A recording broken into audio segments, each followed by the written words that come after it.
The Young and the Restless. Spoilers next week, August 10 to 1, 42026. Oh my God, besties. Welcome back to the channel. Today is a beautiful day to absolutely lose our minds because I am genuinely unwell over what is happening in Genoa City. Grab a coffee, lock your doors, and prepare to spiral with me because this tea is scorching hot, you guys. I am deceased. Stop what you are doing. I am literally shaking. Wait, we need to talk about this now. My soul has actually left my body. I was mid-skincare, literally smearing a charcoal mask all over my rug because I dropped my phone when I saw the promo for the week of August 10th. Send help. I am physically vibrating from the sheer audacity of this world-shattering saga we are currently witnessing. We are not just watching this show anymore, we are invested. Like I am personally offended, totally living for the drama, and completely spiraling over the choices these people are making. Bestie, be for real right now, because the cinematic mayhem that is about to unfold is going to require me to take a full week off of work just to process my emotions. I am hyperventilating. Wait, backtrack for a second. I missed a step. We need to talk about Nick Newman, the golden boy, the man, the myth, the absolute tragic legend who is currently ripping my heart out of my chest and stomping on it. We all saw him voluntarily check himself into rehab, right? We all breathed a collective sigh of relief because finally, he was getting the help he desperately needed after that terrifying fentanyl nightmare and the whole Matt Clark trauma. But no. The promo straight up reveals that Nick does not go to the rehab center. He completely bails. He skips it. I am screaming into a pillow right now. Instead of getting help, he calls his dealer and buys a literal packet of drugs. I cannot even deal with the sheer tragedy of this moment. It is giving major I cannot even energy. And we are spilling all the tea right now. Oh, hold on. I should have mentioned this earlier, but which is honestly so unhinged. Nick doesn't just buy the drugs and go home. He goes to a seedy, rundown, absolute dumpster fire of a motel, and don't even get me started on the vibes of this motel. I'm literally picturing the flickering neon sign outside, the peeling wallpaper, the smell of stale cigarette smoke and desperation. It is a cinematic masterpiece of psychological horror. But wait, it gets worse. He is not alone in this motel room. He is with another addict. Enter Marie Kirkland. Who even is she? She is officially on my do not perceive list. I am so done with her already. Nick literally tells her that he came there to be alone, which honestly valid. But Marie looks at him and says, "That's no fun. Why don't you relax? Who knows? Maybe we'll have the time of our lives." Besties, I am gagging. The sheer toxicity, the enabling, I am calling it right now, this villain arc is about to go nuclear. Marie is straight up pushing him off the edge of the cliff when he is already dangling by a thread. Nick is sitting there, broken, hallucinating, traumatized by Matt Clark, probably still seeing ghosts in the shadows, and this random woman is treating it like a party. I am genuinely sick to my stomach over it. The stakes are astronomical. If Nick takes that packet, if he goes down this rabbit hole with Marie, he might not come back. And think about Nikki and Victor. They literally just had their vow renewal. They are celebrating their reunion, and their son is in a roach-infested motel about to throw his entire life away. Did I say that yet? My brain is mush. Moving on. Wait, I'm glitching. Okay, back to the main event. Because while Nick is out here playing Russian roulette with his life, his sister Victoria is carrying the weight of the entire Newman Empire and her family's trauma on her shoulders. Victoria is doing the absolute most, working overtime to keep the peace between Victor and Nikki, trying to save Nick with Adam, and she is just breaking down.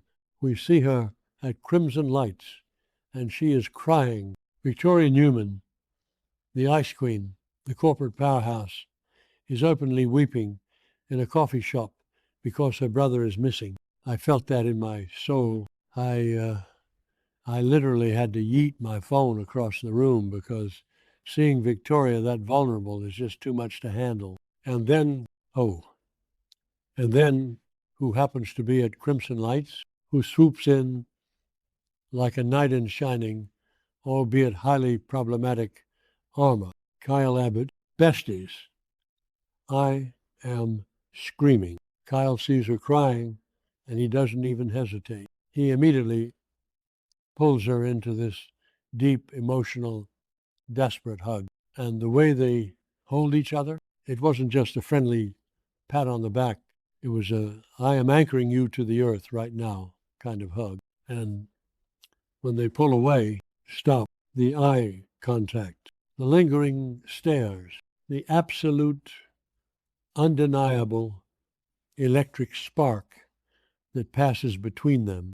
I am literally hyperventilating right now. You guys, we need to dissect this cinematic moment because it is giving everything it needs to give. Kyle and Victoria, are we actually doing this? I mean, the lore here is so deep, I am drowning in it. Let's remember that Kyle is Jack Abbott's son. Victoria is Victor Newman's daughter.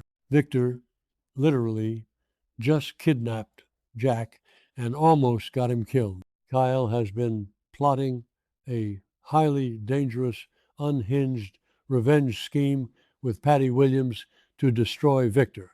And now he is practically making heart eyes at Victor's daughter, the sheer scandal of it all. If Victor finds out about this, he is going to have a literal heart attack. The Romeo and Juliet dynamics are off the charts, but make it messy, corporate, and purely chaotic.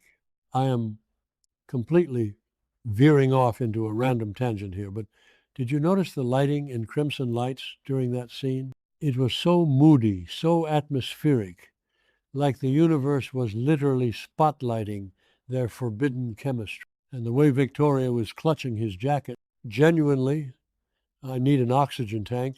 They are both so damaged right now. Kyle is traumatized by his parents' drama, the Patty blackmail, the Diane kidnapping. Victoria is traumatized by Nick's addiction and her parents' constant toxic loop. They are two broken people finding solace in the absolute worst possible place, each other's arms, manifesting a total dumpster fire by the next update, because there is no way this ends well, and I am totally living for it. Will they kiss? The promo cuts off right when they are staring at each other, and I am straight up losing my mind. They have to kiss. The tension is too thick. Wait, hold on, I need to take a breath. Let me just pause to scream into a pillow. Okay, I'm back, because we haven't even talked about the third massive bombshell in this promo. Devin Winters. Bestie, what on earth is happening at the penthouse? Let's do a quick recap because my brain is actively short-circuiting. Devin has been a complete and utter rage monster lately. He has been so furious about Mariah Copeland, so unforgiving, so unhinged, that his marriage to Abby is literally crumbling into dust before our very eyes. Abby went to the Newman vow renewal alone. She is practically running into Daniel Romolatti's arms because Devon is so emotionally unavailable and angry.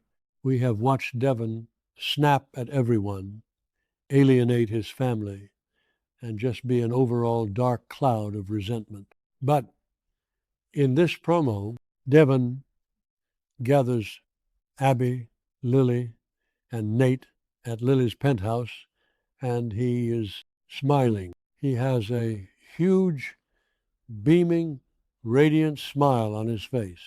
I am genuinely terrified. When a man who has been raging for weeks suddenly smiles like that, you know the tea is about to be lethal. He looks at his family and says, I have something to tell you all. This is going to change everyone's lives. What does that mean? I am spiraling into existential tangents over this one line. Is it about Chancellor Winters? Did he make some massive corporate move behind everyone's back? Did he find out something about Dominic? Did he somehow orchestrate a legal miracle or a legal nightmare regarding Mariah? The way he says change everyone's lives makes it sound so grand, so astronomical. And the fact that Lily and Nate are there means it has to be tied to the Winters legacy. But Abby is there too, looking completely exhausted and neglected. Does Devon think this news is going to fix his broken marriage? Because Bestie, a smile and an announcement are not going to erase the weeks of emotional abandonment Abby has suffered. I am constantly derailing the narrative, I know, but I cannot stop thinking about Lily's face in that scene. Lily is already dealing with so much. She is stressing over Malcolm's bone marrow transplant. She is dealing with Kane Ashby extorting his way back into her life. She just found out Holden Novak is her secret brother. Lily's plate is full, overflowing, crashing to the floor. And now Devon is dropping a life-changing bomb on her. Give this woman a break, but also don't, because I am eating up every single second of this drama. Let's circle back to Nick, because my grip on reality is slipping and I am so deep in the lore that this situation is now my entire personality. Nick being in that motel with Marie Kirkland is genuinely the darkest timeline. We have seen Nick go through so much over the years. We have seen him lose children, lose marriages, fight his father, fight his brother. But this addiction storyline is stripping him down to his absolute lowest point. The fentanyl nightmare he had at Crimson Lights was just a warning, and now he is living it. Marie Kirkland is the physical manifestation of his demons. When she says maybe we'll have the time of our lives, she is essentially inviting him to dance with the devil. And Nick, with his dead eyes and trembling hands, looks like he is ready to accept the invitation. I am literally hyperventilating right now, just thinking about Sharon and Noah. Noah just fled the city because of Matt Clark.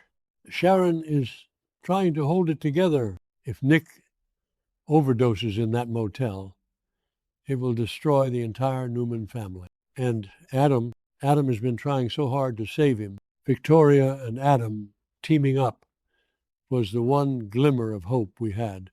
And now Nick has slipped right through their fingers. The sheer cinematic drama of Adam and Victoria desperately searching the city while Nick is hiding in a seedy motel getting high with a random enabler. It is high-octane psychological perfection. I am calling it the fallout from this is going to be biblical. Victor is going to burn Genoa City to the ground if something happens to his son. Speaking of Victor, how is he going to react to Victoria and Kyle? I need to repeat this because my brain cannot process it. Kyle Abbott, Victoria Newman, the forbidden romance we didn't know we needed, but now I am absolutely obsessed with. Kyle is so vulnerable right now, and Victoria is so desperate for comfort. It is a recipe for an absolute disaster, and I am seated in the front row with popcorn. Imagine the family dinners. Imagine Jack's face. Jack is recovering from being stabbed and kidnapped. Diane is spiraling over Dr. Markham. And now their son is locking lips and manifesting it with the daughter of the man who caused all their misery. It is poetry. It is toxic, beautiful, chaotic poetry. I am honestly so unwell over all of this. The stakes have never been higher. Nick is on the brink of death in a motel. Victoria is on the brink of a scandalous affair with an abbot. Devon is on the brink of dropping a nuclear bomb on the Winters family. And I am on the brink of needing intense therapy just from watching a 30-second promo. My soul has actually left my body. I am officially putting a do not disturb sign on my life until next week because I cannot focus on anything else. This show is a messy, unfiltered, emotional train wreck, and I am driving the conductor's car straight off the rails. I need to go lay down on the floor and stare at the ceiling for a few hours to process this. Let me know in the comments if you are also physically vibrating from this tea. Are Victoria and Kyle going to kiss? Is Nick going to survive Marie Kirkland? What on earth is Devon's news? Scream with me in the comments, besties, because we are in this chaotic journey together. Until next time, stay messy, stay invested, and remember to breathe.